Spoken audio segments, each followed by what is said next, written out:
this last weekend, we talked about passing on calm confidence to the next generation.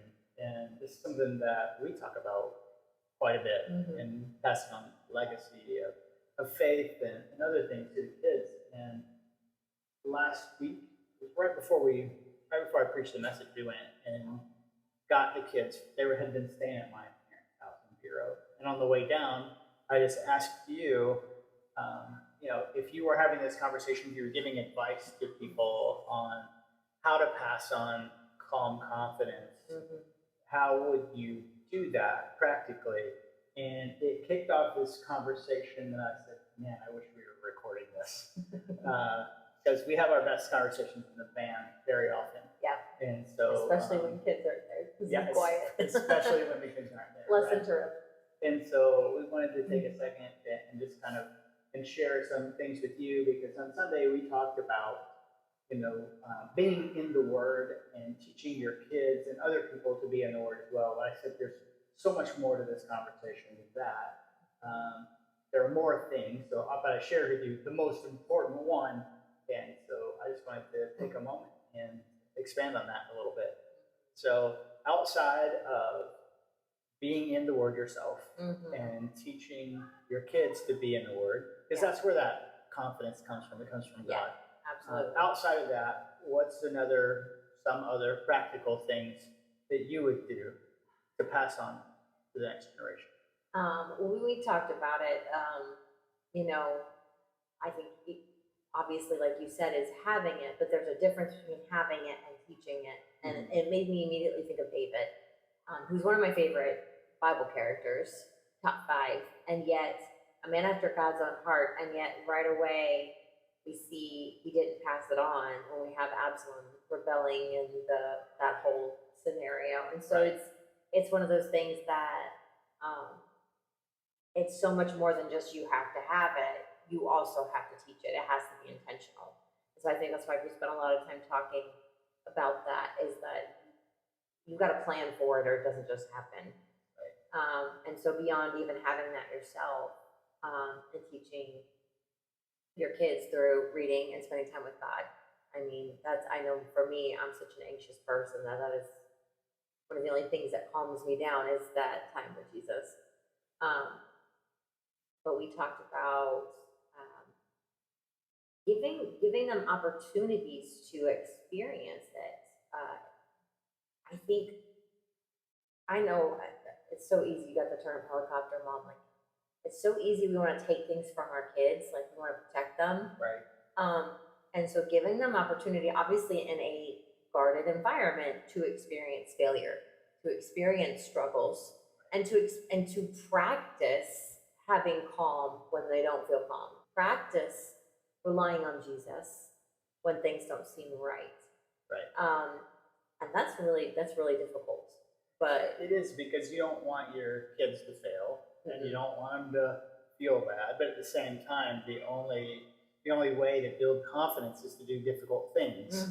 And when you're doing things that are difficult, there is a chance that you're going to fail. Yeah. But the stakes are a lot lower if you're still living with me. And so there's age appropriate levels to that. Absolutely.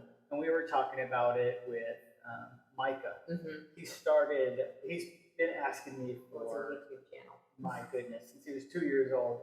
So what do you want to be? I want to be a YouTuber. And I said, well, you're gonna have to find a real job. And then I found out that YouTubers make about 300 times more than I do. And I was like, maybe you should be a YouTuber.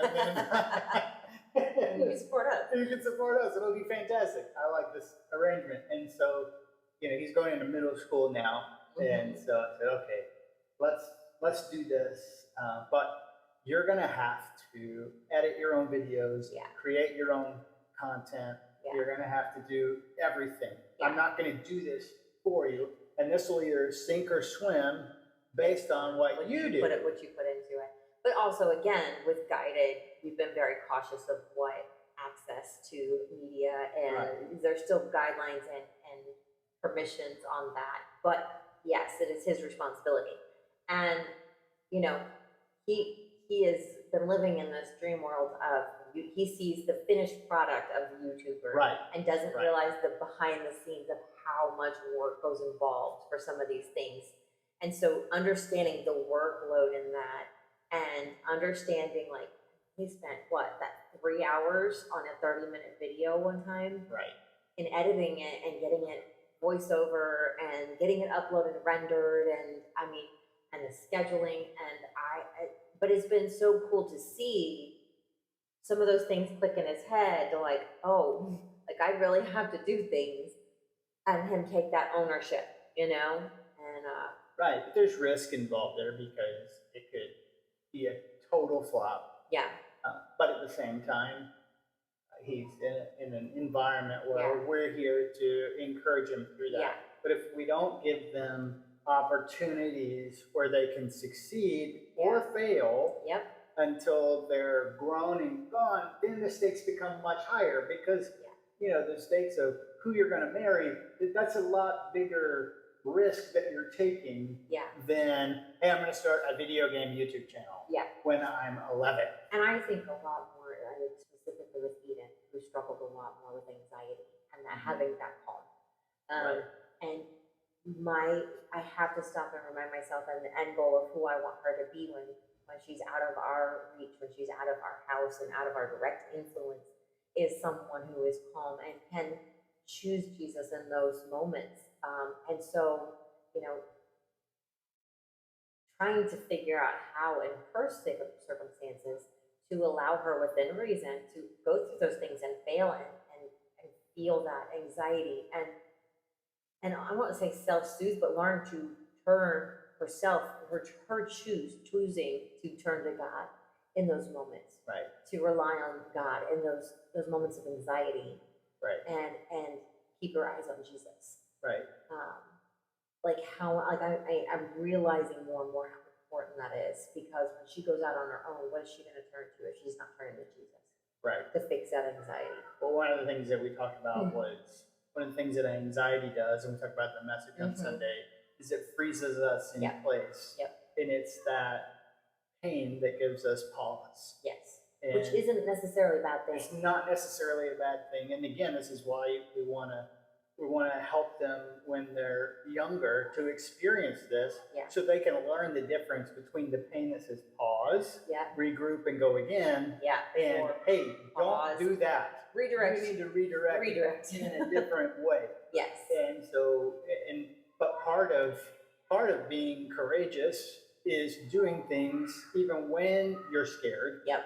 I mean, I tell the kids that all the time. Yeah. That's what bravery is being scared and doing it anyway. Yeah. But you can do that a little baby steps. Yeah. And another thing that we talked about was having an intentional conversation. Yes. After either the failure or success. What did we learn here? Mm-hmm. I think that's so important. Is not, again, that goes back to being intentional, and you're looking for those opportunities that even when they do fail, you're encouraging them, but it's okay. Let's take time to reflect. Let's see, what could we have done differently? What could we do better next time? And where's God in all of this?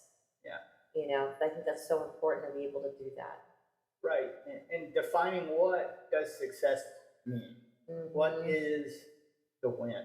Yes. And we talked about it on our trip down there. We said, sometimes we get it all messed up because we want to invite God into what we're doing rather than step into what He's doing. Yeah. And then, because my goal isn't always God's goal in the situation. Absolutely. And so what God sees as success, I might not. Yeah. And, I go, well, this whole thing failed. And God said, well, no, actually, you learned exactly what I wanted you to learn. And so it actually wasn't a failure. Yeah. It was success the whole time. And you talked a lot about Joshua. And when I think of Joshua, I think about that situation before Jericho, where an angel, God's commander of his heavenly armies, came, and Joshua says, "Are you friend or foe? Are you with us, or are you against us?" And he said, "Neither. I am of the army of God." Right. And Joshua fell and worshiped and understood that he was in the presence of God. And I think that just sticks out to me so much, because so often it is. It's like, well, God, are you on their side or my side? And He's like, no, I'm on my side. are you going to choose to join me? It's so often we turn it to where, is God with me? No, that's not the focus. Am I with God? Am I on his side? Am I doing what he has asked of me? Am I doing what he is wanting of me, of what he's called me to do? And not just, God, are you going to go along with my plans? Right. I think that's a scary place to be and to really reconcile. And it's something that we're so bad at because we just go along life doing what we want to do and just kind of fit God in it. And he's like, no. I have a plan already. Right. Are you going to come join me? Right. And But so helping our kids that's the root learn of the that. confidence, right? Exactly. Is I can be confident because I know that I'm doing what God wants me to do. Yeah. And so if I'm doing what God wants me to do, then he's responsible for the result. Yeah, and you look at the Israelites, I mean, with that example, like you gave on Sunday, and Joshua, they battled for like 5 years. Like they had work to do. They had blood, sweat, and tears in this. And they had to learn some lessons the hard way. But God absolutely, and I love at the end of the book, it says, God, everything God said came true.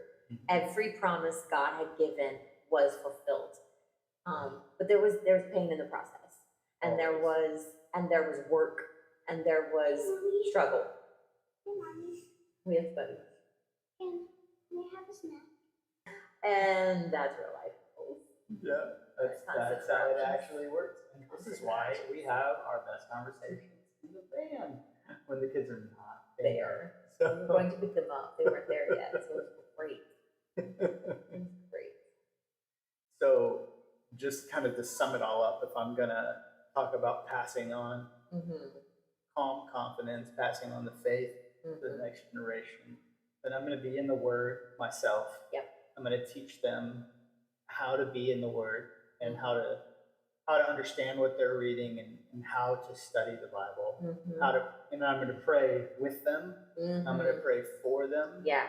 I'm going to give them opportunities to succeed or fail in a controlled environment. Yep. And kind of teach them what that feels like and how to discern the difference between the pain that gives me pause and the pain that redirects me. And we're going to define the win and say the win is, and this one to me is the most important. Yeah. Is to define the win and say the goal isn't to get God on my side. The goal is for me to be on his. Yep. And when I'm following God in the direction that I know that he wants me to go, that's when I can have the most confidence. Because the safest place to be is inside the will of God. We've heard that said I don't know how many times. Yeah. And I don't even know who said it, but I love that. Yep. And so for me, I couldn't say all of that in one message. No. Or it would be very, very long. Well, we hope this has been helpful for you all. And we'll see. I don't know if this is going to be a regular thing or not. I guess we'll find out as we go. But always remember, we love you. Praying for you. And we're in this together.